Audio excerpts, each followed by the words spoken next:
It's patriotism. It's serving our country. Not once, but several times. And now you get a voice.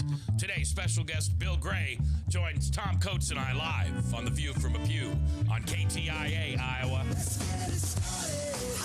Let's get it started in here. Let's get it started. Let's get it started in here. Let's get it started in here.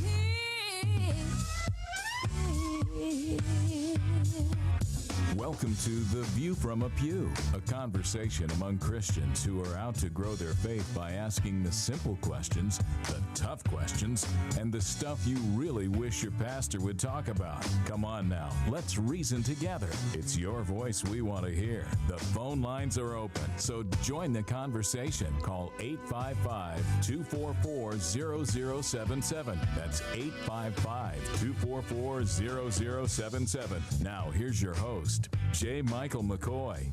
4 minutes after the hour on this 22nd day of October in the Lord's year 2013. I'm J. Michael McCoy, and this is the Tuesday edition of The View from a Pew.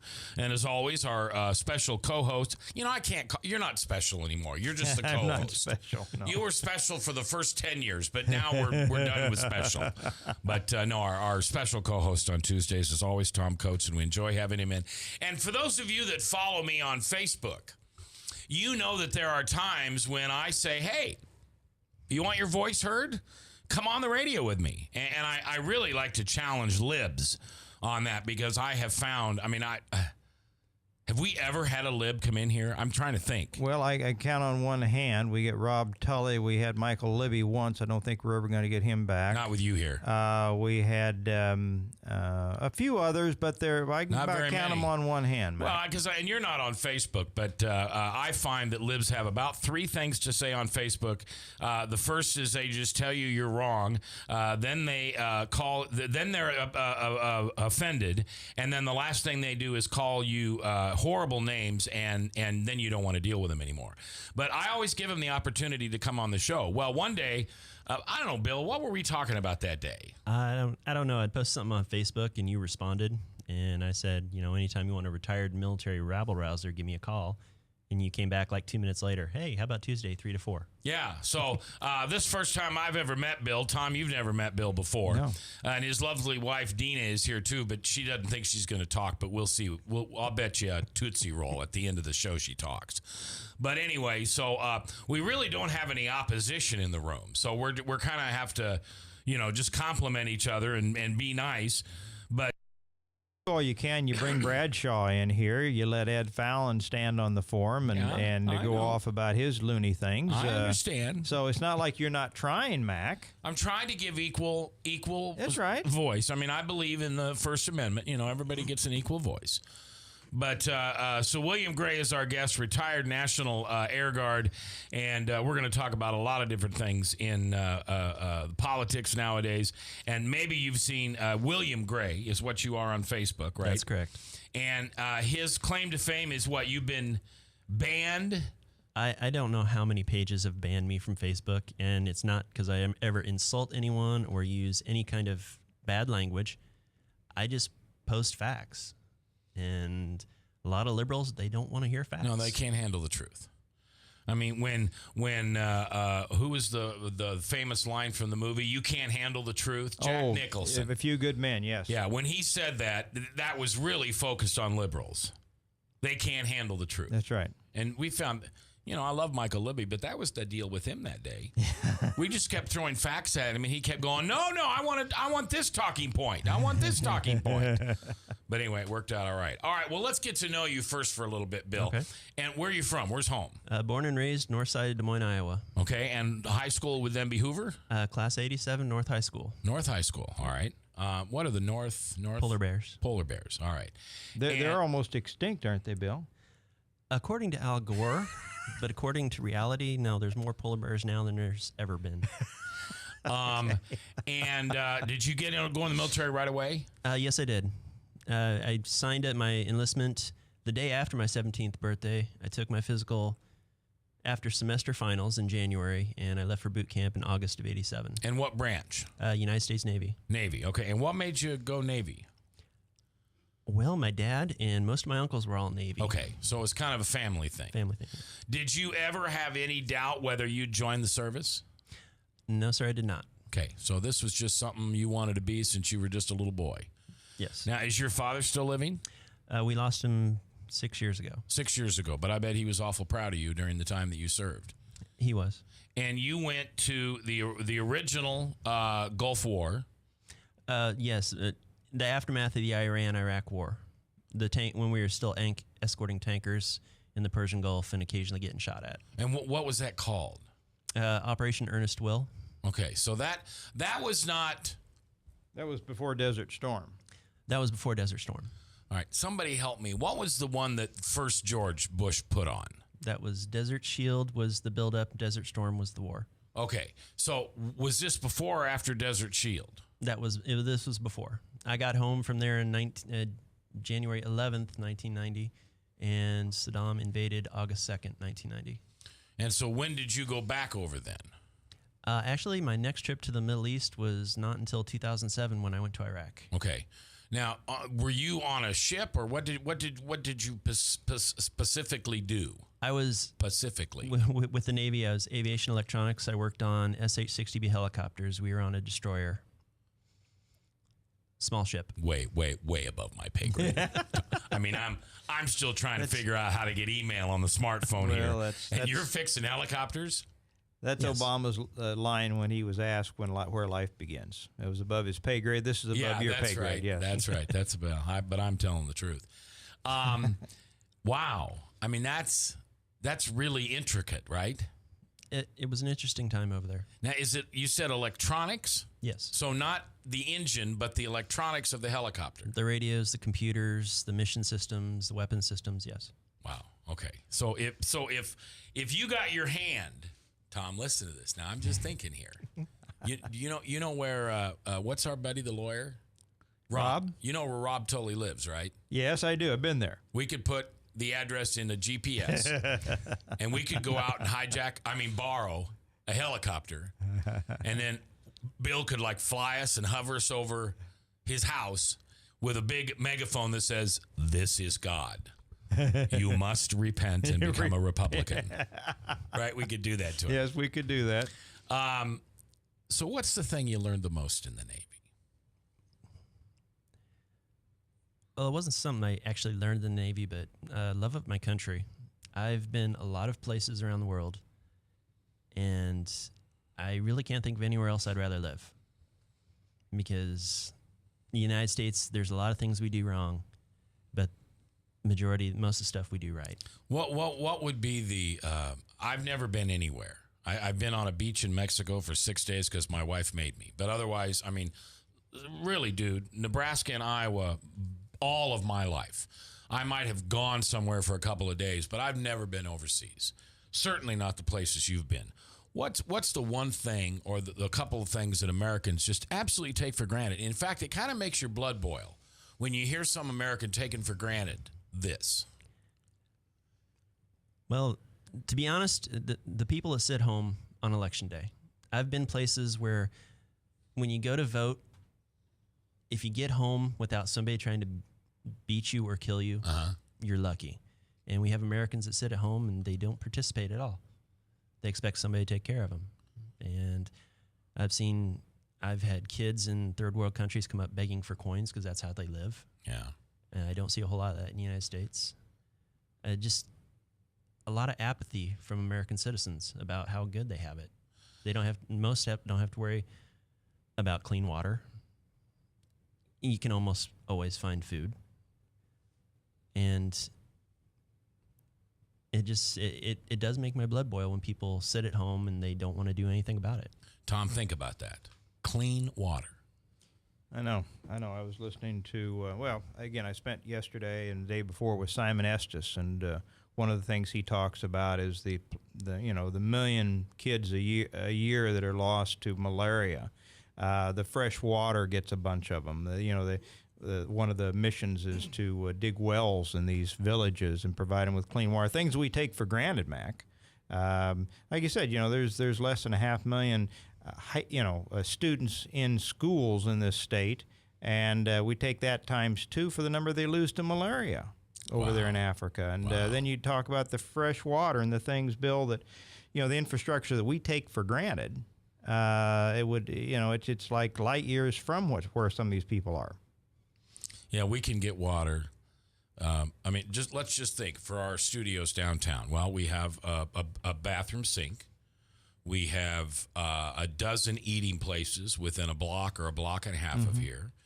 I suppose they're not up and running now, but we have drinking fountains usually outside. We take it. You're sitting there with a bottled water in front of you. We take it for granted. Right. And yet you've been to places where it's scarce, it doesn't exist, it's a commodity that you have to pay so highly for. Have you ever been to any place where water is black market? Not black market, no. But it's tough to come by. But there are places it's very tough to come by. Yeah. How about beautiful? One of the prettiest places you've ever been, besides looking in your wife's eyes. No, that's probably the most beautiful place in the world to me. Yeah, let's just keep kissing up to her because we're going to get her on the radio. I really love the island of St. Martin. Oh, yes, been there. And believe it or not, the beach at Guantanamo Bay Naval Base is beautiful. Okay. At least it was when I was there. Right, at Gitmo. Gitmo, and isn't that the place that Obama was going to shut down? Well, I think he's done a lot to curtail it, including the lack of being able to properly interrogate these terrorist suspects. You might have a few things to say about that. And by the way, I have been to St. Martin and Anguilla, which is an island just off the St. Martin coast. So I like that area too. So when you were at Gitmo, were you not there as a military person? No, we were there as military. Before you go overseas on deployment, you have to go through refresher training, which basically they want you away from distractions at home where they can test your warfighting skills, your damage control skills, everything you need to do when you're actually in a war zone. So you go down there for about 6 weeks, intensive training every day, and occasionally you get a little bit of time off. Okay. Now, you were a highly specialized electronic technician person. Yes. Did you still have to, and pardon my ignorance, but did you still have to run in tires and climb the rope wall and go on your belly with a gun in front of you? Actually, Navy doesn't do that at boot camp. Okay. What does the Navy do at boot camp? There's a lot of physical training. You spend 45 minutes exercising with an M14 rifle, you've had a workout. Okay. What does that weigh?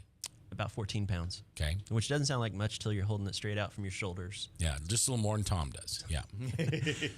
But there's a lot of classroom training. There's firefighting training, and everybody's got to do their time in the gas chamber. Gas chamber. They put you in a gas chamber. They throw in tear gas. You're wearing a gas mask, but then they make you take it off. They take it off, yeah. Yeah. Then you got to Really? Then you got to sing while you're breathing into your gas. Mm-hmm. Have you heard that before? Never. Oh, okay. So you're Don't laugh at me. I don't have this world experience like you two do. So you're breathing in tear gas. Yep. And what's the consequences of that to your body? Well, You cry? you cry. Everything in your nose for like the last 10 years comes out of your sinus is empty. Yeah, you're a mess when you walk out of the gas chamber. There's mucus and everything. And why do they want you to do that? It's part of your chemical, biological warfare training. Okay. You learn about chemical agents, biological agents, nuclear agents. Were you ever faced with that in real life, in a situation in service, in combat? No, sir. Okay, so I guess you got to prepare for it. He's looking at me like that. All right. William Gray is our guest today. We call him Bill, and he is a retired Air National Guard. He is a specialist in helicopter electronics. So that little light that comes on my dashboard in my car that goes ding, ding, ding, you could probably fix that, couldn't you? I'd actually tell you to take that to professionals that deal with cars. I'll stick with helicopters and F-16s. So how does that translate into a civilian job? Well, they're at the airport. They have the, was it Masaba Airlines, Northwest? Yeah. They have their little maintenance facility. There's Elliott Air that does. Okay. There's plenty of and there actually is a company in West Des Moines that does airplane systems. Wow. All right. We're going to talk about the Affordable Care Act. Excuse me. The Constitution, We're going to talk about conservative versus liberal. This is an hour you're probably going to like. We're doing it with Bill Gray, Tom Coates, and myself. And thanks for listening to KTIA, Iowa. If you choose to obey the power of sin, it leads to death. If you choose to obey obedience, it leads to righteousness. Forgiveness is just the beginning of life in Christ. God wants us to live for Him now. And because of Jesus Christ, the gospel was preached, and you and I are blessed today because of Abraham. Did you know that? We're blessed. Experience Truth, 99.3 FM. Yes, now your favorite programs on Webcast One Live can all be watched and listened to on any Android or Apple device.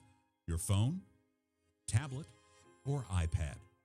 Yes, your favorite shows on Webcast One Live are available live or on podcast wherever you go.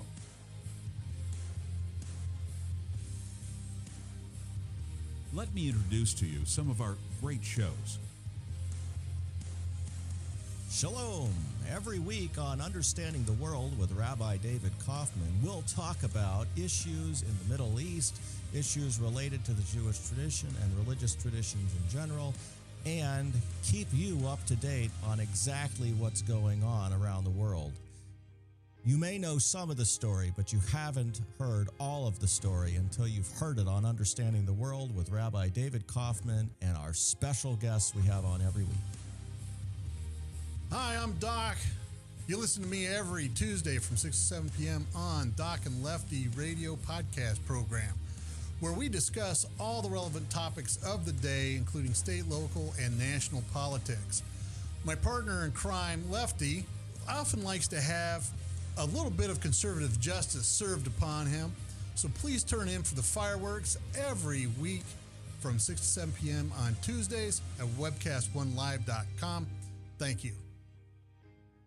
So when you want to watch your favorite Webcast One program, remember, there's an app for that.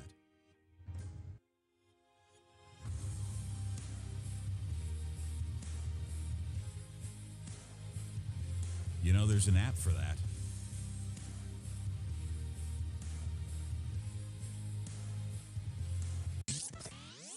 From the RE/MAX Real Estate Concept Studios, this is Webcast One Live. Get away from my Sumino credit card. We don't have any more money. We're in trouble now. Save us! Help! Somebody save us! Somebody help! Help! Save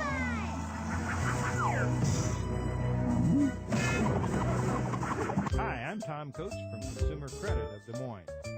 If your credit card's a little too animated, give us a call. Hooray! We're saved! Consumer Credit, you're our hero! We've got questions. You've got the answer. Join the conversation. It's your voice we want to hear. So call 855-244-0077. Now, here's J. Michael McCoy. All right, good afternoon. It's 21 minutes after the hour on the 22nd day of October in the Lord's year 2013. I'm J. Michael McCoy. Do you realize we are we're 8 weeks away from Christmas? That's just crazy to think it's almost Christmas already. Almost Christmas. Time flies. Okay, we've got what's the name? Do we have a name, Ryan? Tom. We have Tom on the air. Tom, you're live in The View from a Pew. How you doing today, Tom?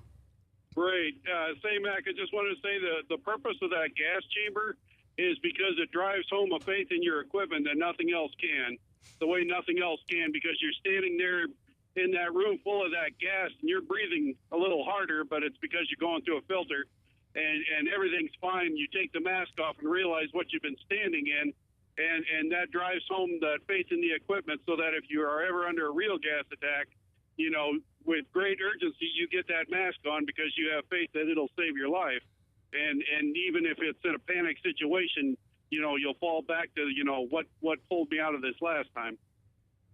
Is there anything you can compare your experience in the gas chamber to that I could relate to as a non-military guy? I mean... Only if you've been maced. Oh, no. That's true. My wife threatened a couple times, but I've never been, no.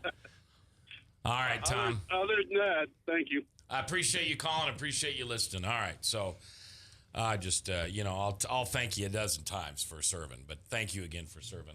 I can't imagine. I complain over all the little things. All right, so you're a patriot. Yes, sir. And you've been called a lot of different things by liberals, haven't you? Yes. Most I can't repeat on the radio. Well, but is it true that if you oppose Obama, you're a racist? That's what I've been told. And if you love Jesus, you're a bigot? Pretty much. Okay. Let's talk about the... I really don't like calling it the Affordable Care Act. Well, then call it Obamacare. I mean, I think that's... When you do the studies, Mac, and you do the polls, and you find out that if you ask the question about Obamacare, most people that are going to answer the question answer it negatively. If you use the euphemism of Affordable Care Act, you get a much larger percentage to say, oh, I like that. No, so use Obamacare. Who was the nighttime television entertainer that put somebody on the street and asked people Jay Leno. Jay Leno was famous for doing the on-the-street interviews with the low-information voter, shall we call them. Yeah. It was just on YouTube and on Facebook not too long ago. What do you like better, the American yes, I saw that. Affordable Care Act or Obamacare? Yeah. And it was like, are you kidding me? Seriously? People didn't know that they were the same ones. So from your standpoint, why is the ACA good for America? There's portions of it that are good. The pre-existing conditions. I mean, if you have cancer, you change jobs, you lose your insurance, and you go somewhere else. They're like, I'm sorry, it's pre-existing condition. There are a couple of good things that it took care of. Can we park it here for just a second on the pre-existing? I think that's a big deal. The pre-existing condition, Mac, this pool of uninsured that are now being given health care of one stripe or another is being thrown into the mix, and the movement, which is probably going to be death on it, and you could argue that it was never intended as a serious proposal, only one to get us to the one-payer, total government-controlled health care, is that you're going to force the younger, more healthy people, the voters, but oftentimes it doesn't matter whether they vote or not, consumers, to go ahead and pay a lot more for their insurance coverage. That's the thing. You're going to force them to pay a whole lot more for their insurance coverage because now you're throwing into a pool of people that were uninsurable prior to that. And that, of course, is one of the fundamental issues that sounds good. I agree with you, Bill, to many of them. Well, we need to be fair and allow these people. But how are you going to do it? And instead of putting them as a separate class and insuring them as a separate class, no, you're going to lump them in with the younger and the healthier citizens and force them to subsidize this much more expensive care. So there's no doubt they could have done that better. Yeah. And the ACA as a whole, granted, great thing. We have 30 million uninsured people. But when you look at the numbers, they set up a website that could handle, at the most, 60,000 people a day with no maintenance, no down days. It's going to take you 500 days for all those people to get signed up. And they gave them 6 months. And they gave them 180 days.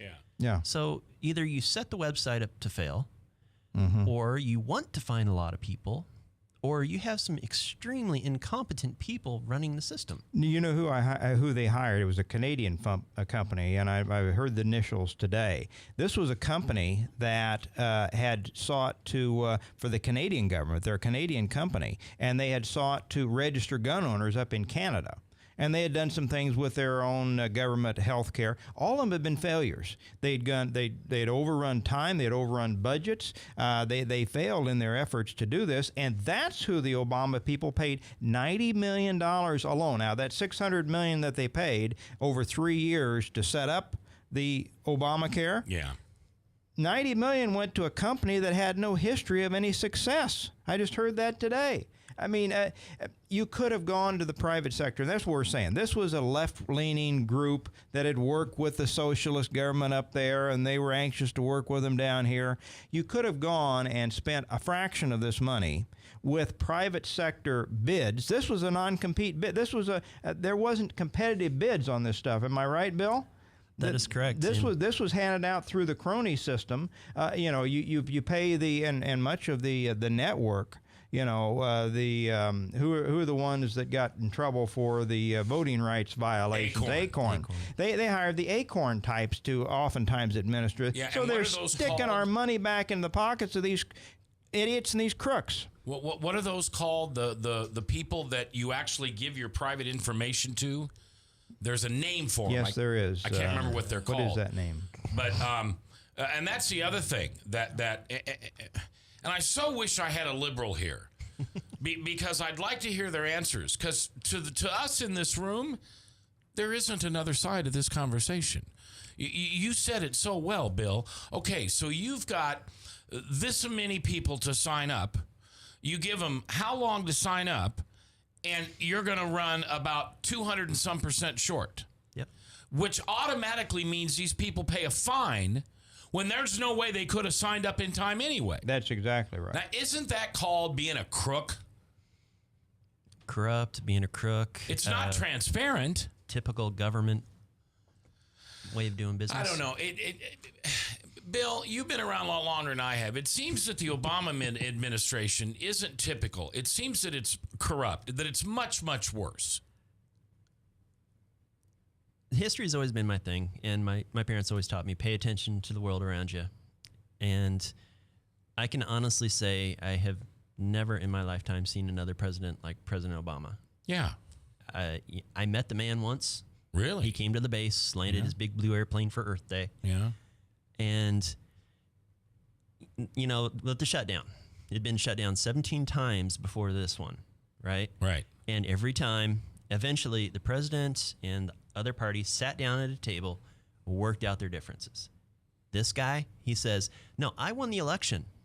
Well, okay, but the Republicans, which is the direct representatives of the American people, People's run the House. Each one of them won their own elections as well. They own the House of Representatives. Mm-hmm. Yeah. You need to sit down at a table with them and negotiate. And in the end, the Republicans negotiated themselves just saying, let's delay the individual mandate for a year, just like you did with all these businesses.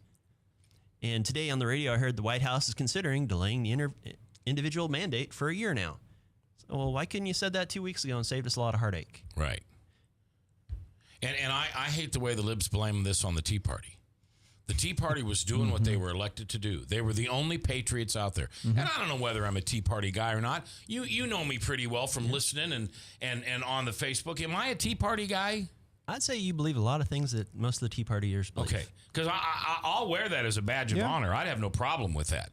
But it seems that these politicians were elected with the idea that they'd shut Obamacare down, and now everybody's surprised that they did what they were elected to do.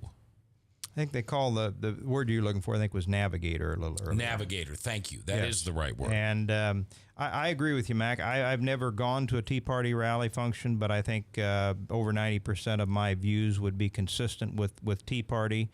They have tried to turn it into a pejorative, much as they demonize people like Sarah Palin in recent times and others. They've tried to demonize, so anybody that associates with the Tea Party will be automatically dismissed by polite society as somehow low-level undesirables. Liberals. Yeah. So we've got this situation, and you're properly describing it, Bill, where I think Barack Obama, most incompetent president up until now in my lifetime was Jimmy Carter.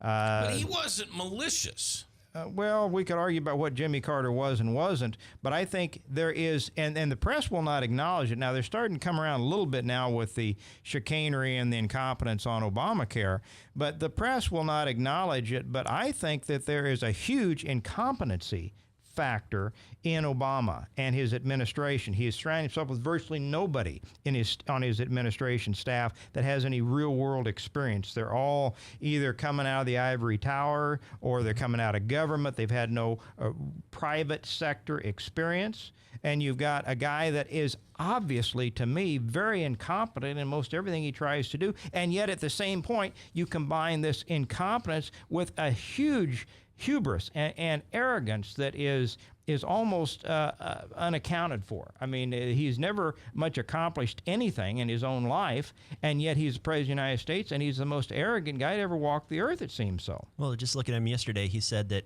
he is going to bring in the experts to fix the healthcare.gov website. Yeah. shouldn't you have brought the experts in to set it up? In the last 3 years with $600 million to play with of our money. But see, guys, don't fall for it. It's just a line. It's just so the Kool-Aid drinkers all go, oh, okay, King Obama is in charge. Remember the... Yeah, and he's yet this is his baby. And he once again wants to blame somebody else. He'd like to blame Republicans, step back, take no responsibility on this whole thing, and act like he's upset. But at the same point, did you hear him? Well, many of the aspects of Affordable Care Act are going much better than anticipated. Well, I don't know where those are, and somebody said they need to go out and get some psychiatric help because he is detached from reality if he thinks any aspect of this is going much better than anticipated. Well, the lady that he held up during that press conference yesterday. The one that fainted? Huh? The one that fainted?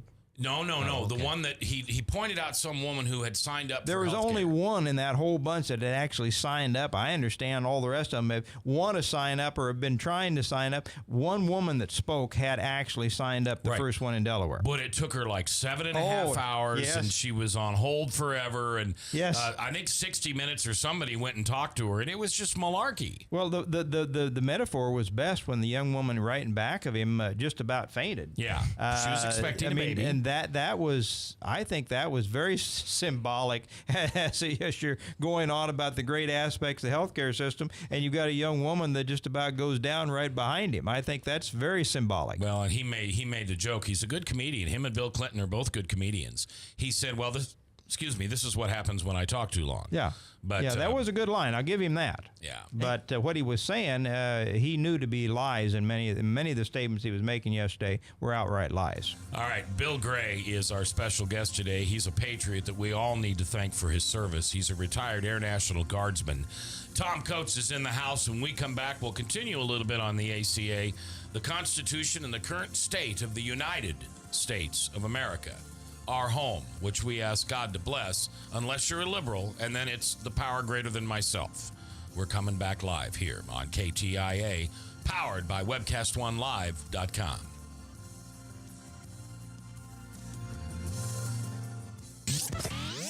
From the RE/MAX Real Estate Concept Studios, this is Webcast One Live. I'm Brian Leach, owner and general manager of Service Legends. I brought along a couple of the home comfort heroes.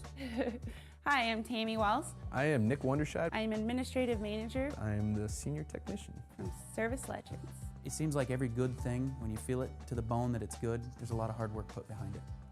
I don't think that you can fake it and have it turn out good. You know, if we seem like, okay, that's just weird, it's just a furnace, why would you believe so deeply in a furnace? It's not just that, you know, we want to show the world that you can have good service. Yeah, I mean, it's your home. You know, it's built into our daily trainings, it's built into our culture, that we're gonna do whatever it takes to have each client say they love us, period. That's why we spend all the hours in the training that we do. And if we guarantee it's gonna be a good experience for you, or else it's free, what type of work do you think we're gonna do? There is a guarantee.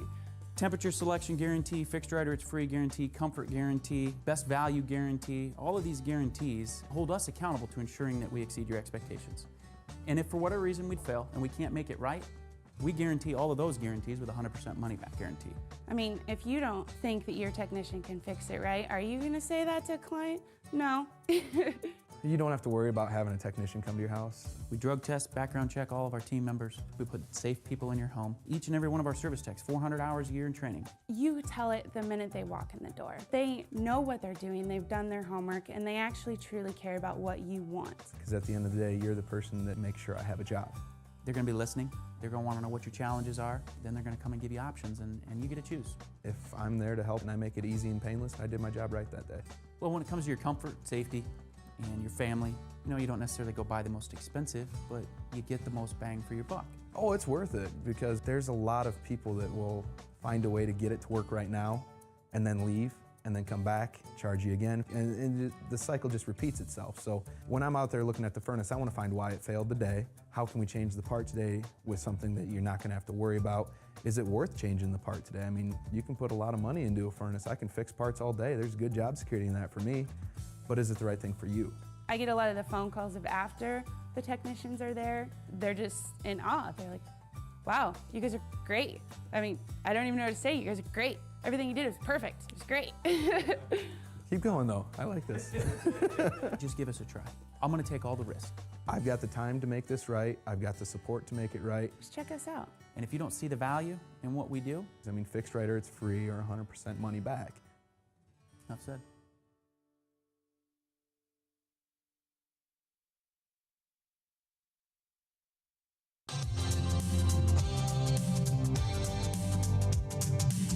We're the ones in the pew, not pulpit. Come on now, let's reason together. The phone lines are open, so call 855-244-0077. Now, here's J. Michael McCoy. 22 before the top, Salem Radio Network News at 4 o'clock, and then Pastor Michael Mudloff from Westkirk Presbyterian Church with his program with General Manager Chris Roloff called True Blue. And that's because the church that he is a pastor over in Urbandale, Iowa, is blue. No, seriously, it's painted blue. That's where they get True Blue. That's 403 to 428.50 this afternoon on this very network, KTIA Iowa. Bill Gray is our guest today. Bill is one of my Facebook friends. Isn't Facebook cool from that standpoint? It's a lot of fun. Yeah. I mean, you and I would not know each other, probably. Nope. We would not communicate. And yet here we know as much about each other as probably most people who are my friends, who I spend time with. And now we're sitting on the radio together. Mm-hmm. I just think, for all that people don't like about Facebook, what don't I like about Facebook? I just ran to the grocery store and broke my heel. Oh, bad. Now, I suppose those people would tell you they hate our, quit killing babies and da-da-da-da-da. So I guess it's either way. But you've been banned from several sites. Yes. Now, if I understand it correct, all it takes for you to get banned is for somebody to click that little thing in the right-hand corner and make a complaint.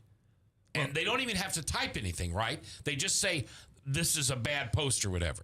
Well, the majority of what happens to me is the pages that are run by somebody. Like I have my own page that I don't give a rat's behind about the president's skin color. That's my other page.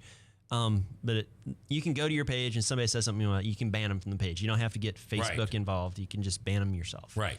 And that's happened to me literally as I'm typing a post because they didn't like my previous post. Yeah. And it's just takes one person. I don't understand this. I don't do much of any Facebook, but look at it this way, Tom. Okay, banned is probably not the right word. Blocked is the right word. Yeah, what they'll do is if you and I are friends on Facebook, and I get tired of hearing your malarkey or what I think is malarkey, I can go into my settings and block you, and you don't know it until all of a sudden you put my name in and it doesn't come up. Oh. So, and that's one thing I don't like about Facebook. Do I have to be hosting the Facebook to be able to block you, Bill? Yes. For your page, okay, yes. so I'm the host of a Facebook. Yes. And I decide that I don't want to hear from you anymore, so I block you and you can't come on. Now, it's not another person that's participating in Facebook. They might not like it, but they do not have the power to block you from that Facebook. Am I right? They could complain about you, but they couldn't block you. Right. They can complain about it, but it has to be the actual page owner that blocks you. But the thing that I don't like is I want to know when I've been blocked, and I want to know when I've been unfriended. But for whatever reason, Facebook doesn't tell us that. Now, when I have talked to people, because I actually know some people at Facebook, when I have talked to them, they say that creates an aggressiveness that we don't want on Facebook. If all of a sudden Bill Gray blocks me, I'm going to probably go after Bill Gray on Facebook. Where if you block me and I don't know it, sometimes it takes people months to figure out, I haven't seen Bill's postings for a while. Yeah, I've had people threaten to execute me on Facebook because I'm a Tea Party Republican, and that's not aggressive? Yeah, right. I agree. All right, anything more on the Affordable Care Act? Do we need, it's just messed up. It's all bad. Do you really think, I was sitting there thinking this morning, if I'm a politician in 2016, I'm saying, listen, you either vote for a conservative senator, a conservative House member, a conservative local legislator, and a conservative administration. And if you can't, then let's give it to the libs one more time. Let's let them have complete control, and they'll mess it up so bad. it'll be another Jimmy Carter, and they won't have a Democrat in the White House for 25 years. Well, we think that way, Mac, but I do not agree. I think Barack Obama's fundamental transformation of our country, which he promised or threatened us with, threatened. I think means that our ability to reclaim America, if they get total, let's say in the 14 elections that we're looking at, because the only thing he really doesn't control right now is the House. Right. Let's say that they and their buds in the media are successful enough coming into 2014 that they actually claim the House, which is what happened. That's the only way we got Obamacare passed in the first place. Remember that, guys? They control the House, the Senate, and the presidency. In 10. And they didn't get any Republican votes. They rammed this thing through. Which has been a liberal pipe dream going back to FDR to take over health care and have the federal government control your life. Yeah. If we allow them one more bite at the apple, I'm afraid it's going to be made into something that we can't reclaim. That's my fear. That was the other thing. They passed the ACA, and in the very next election, a bunch of those Democrats got thrown out of office and replaced by Republicans because people didn't like the ACA. Exactly right. And you remember how Republicans under Newt Gingrich claimed the House in the first place after decades of not having it. That was when Hillary tried in her secret meetings to try to do the same thing with the health care. People got so upset that they gave the House back to the Republicans. And that's how Newt Gingrich became our speaker. Bill, do you actually think that we as conservatives will see a day when the ACA has been overhauled to something that is palatable to us? I wish I could say yes, I can see that day, but right now I don't see that day. I mean, I'm not saying overturned, thrown out, nothing, but I'm saying brought back down to what is affordable and what really everybody wants for health care. It's just for people to have decent health care and to not come out of everybody else's pocket. All right, you want a European model like they've got over in Great Britain? Tell me what that is. Well, that European model dumbs the quality of the health care down. It rations it out because there's not enough providers, and it forces you into very mediocre care. Just this last year, they tossed 16,000 cancer patients off the dime because we can't afford to treat them for cancer. So here's a pain pill, go away and die.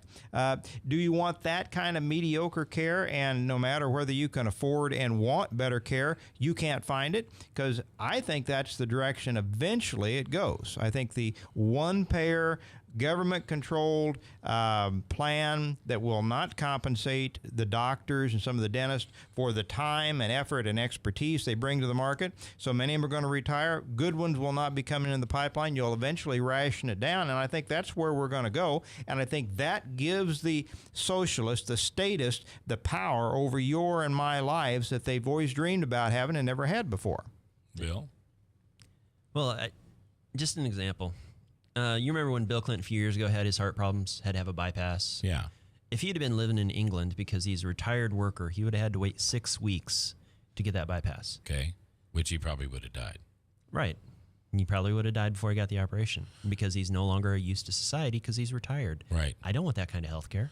Do you think that the three of us, that's a big question, and I want both your answers on this. Do you think the three, and I want to take the three of us, I want to take Bill Gray, Tom Coates, and J. Michael McCoy. Christian, outspoken conservative, outspoken, public figures. Do you think that our health care will be impacted because of our politics in 2014 when I'm 70 and need a triple bypass or whatever? Bill, I'll start with you. I think the next election is going to have a tremendous impact on our health care. And I think the events of the next 6 to 8 months are going to have an effect on it when people either wake up and see what's going on, or if by some miracle of a power higher than ours reaches down and fixes the program. I think there's going to be a tremendous change in our health care. Well, Max, some of what you're asking, we've already seen on display. With the IRS. When the IRS has been stepped up to call to account on the persecution that they gave to the conservative nonprofits. Yeah. And they did not give that to the liberals. Now, who administers Obamacare, Mac? who is is charged with administering was supposed to hire 16,000 new workers. IRS agents. IRS. We go back to the same corrupt entity that all of us fear and distrust in this country, and you are now supposed to give all your personal information with all the NSA snooping and everything that's been done in our private lives and all the additional information. You think they won't have something that pops up, says J. Michael McCoy, a conservative radio talk show host, needs a bypass operation? I'm sorry. That's going to have to be put off. Yeah, we don't want him to live. I am way too cynical to believe that it's going to be objective. If you're a liberal, that's another factor. Bill Gray is my guest, along with Tom Coates, Ryan producing. I'm J. Michael McCoy, and if I haven't told you lately, thanks for listening. Love this job. Couldn't do it without you. Coming back, what other boo-boos has the Obama administration made? It's next, live here on The View from a Pew. From the RE/MAX Real Estate Concept Studios, this is Webcast One Live. Drink, dance, party. Kitty's is the ultimate dance club in Des Moines. A huge dance floor with room to move, 3 bars to keep your drinks full, and kickin' DJs playing all your favorite dance music. At Kitty's, we've always got your birthday party planned with Birthday Fridays. That's right, when your birthday rolls around, there's only one place to go. Gather up your friends and head to Kitty's, where you drink free on the Friday of your birthday week. Find out more about Birthday Fridays at kittiesusa.com. Kitty's, all kinds of people, all kinds of music, all kinds of fun.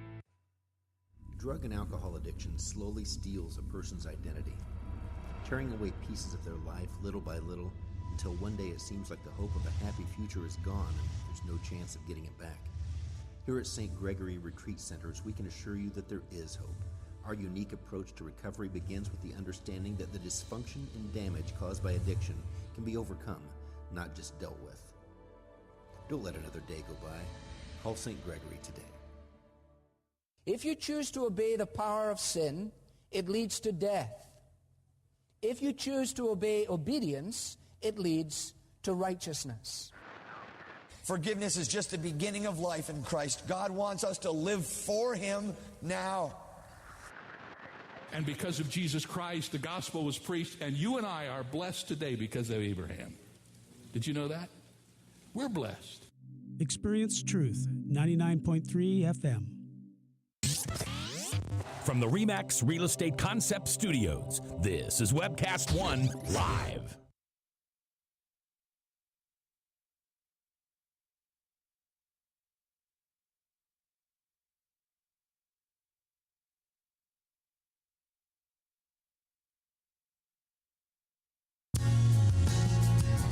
We've got questions.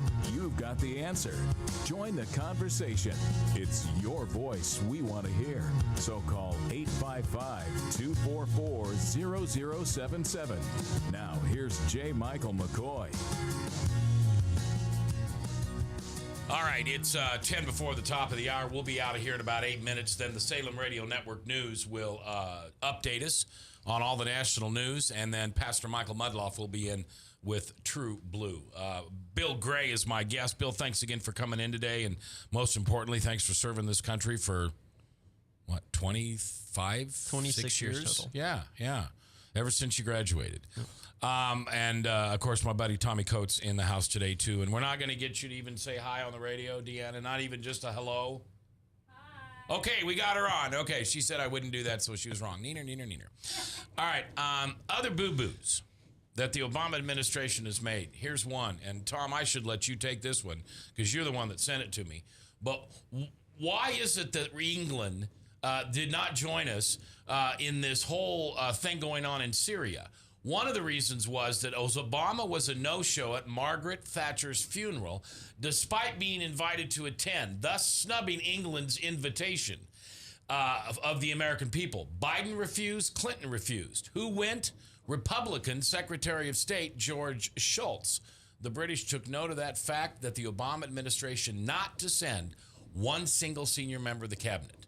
Now, elected Democrat Lady Thatcher's funeral, the Obama administration did, however, send a former delegation of 14 to the funeral of socialist dictator President Hugo Chavez, who died 1 month before Margaret Thatcher. Any more red flags needed? And by the way, I checked that on Snopes. That's true. That's true. And the emphasis is on red flags there, Mac. Yeah, right. So, what other things can we all think of that Obama has just really goofed with us on, lied to us, wasn't transparent, whatever it is? Green jobs initiatives, the auto plant bailouts, what has he done right? Well, let's go on. I mean, we can continue. I mean, the IRS scandal, where he used the IRS to target political entities, as I mentioned in the last segment, during the last election. That's coming out more now. The Libyan thing was an absolute disaster. Lives lost. Benghazi, where we supplied the very people then that turned the guns on us and killed our ambassador and 3 other guys. The Syrian thing was a mess. I think he got lucky when Putin stepped in and pulled his fat out of the fire on that. Yeah, I agree. I'm amazed at we will end this war. I'm thinking 2006, 2007. We will end this war. We will bring our troops over. George Bush has no business being over there. And now we have more troops. Tell me if this is wrong. I've heard we have more troops in Afghanistan right now than we ever had in Iraq. I don't know the current levels right now, but he did ramp up the presence in Iraq. Okay. Or Afghanistan. And Afghanistan. Wow. And what about the tragedy that he said we talked about Benghazi? No. Gutmore. I'm sorry. Bitma. This is embarrassing. Gitmo. Thank you, Bill. That he was going to absolutely shut that, and he hasn't done that yet. Now, I don't understand how a man can, I don't know. But he has dumbed down the ability to gain intelligence. Mac, they acknowledge that one of the ways we got bin Laden was some of the enhanced interrogation techniques that we were able to employ on some of the people that ended up leading information back to allow us to get, and that's been one of their greatest triumphs in the terrorist act, they able to get bin Laden, and yet the very techniques that led to them getting bin Laden, Obama quickly outlawed. I mean, you can't even take a terrorist in a 24-hour period and allow him less than 4 hours of sleep.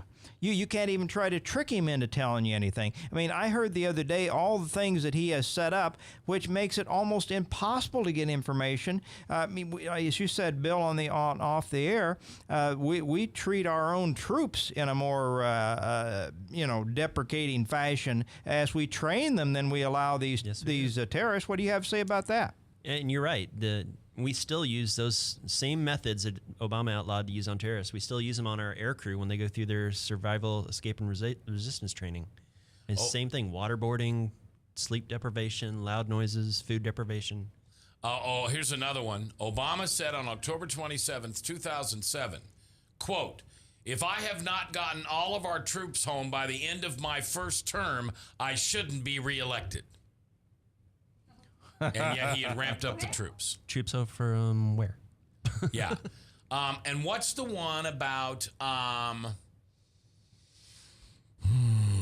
he said something similar, that if I don't do something by it was when he criticized George Bush for raising the debt ceiling. And he said, no president with any common sense or something like that would ever raise the debt ceiling. And he's done it twice. And he's taken our rating from AAA to AA. Well, we have now some of the lowest participation rates in the labor force as we've seen in 35 years. He's put another 10 million people into that position, Mac. We've got a guy that has ramped up the level of spending and borrowing to the point that we can. And the Federal Reserve now, $85 billion a month isn't enough now because we had such a lousy jobs number, and the economy is starting to even slow down more with all the indications come out today. They're talking about it's just like Japan. Japan racked up trillions of dollars in debt trying to restart their economy unsuccessfully for decades. Yeah. And we're doing it, and it's not working, and so they think we'll do even more. I mean, is that the definition of insanity? Sounds like it to me. Well, and let's not forget something that the liberals do not want to talk about. In fact, this is when we're called bad names. For 15 years, 12 years, Barack Obama had employed a public relations firm that would get him speaking jobs, speaking terms, things like that. Mm-hmm. And in his biography, he was a son of, he was Kenyan born to the son of a Korean War veteran. And yet for his father to have served in the Korean War, he would have been 9 at the time, unless you bring in who? Marshall Davis. Marshall Davis did serve in the Korean War. And we've all talked about Marshall Davis. That's who a lot of people think actually fathered Barack Obama. That was the communist organizer over in Hawaii. Yeah. Yes. Yeah. Yes. I remember as we were dealing with the election, I remember some of that, and there was a movie made that prominently, I can't remember the name of the movie, but it prominently featured, I think it was something Marshall Davis, and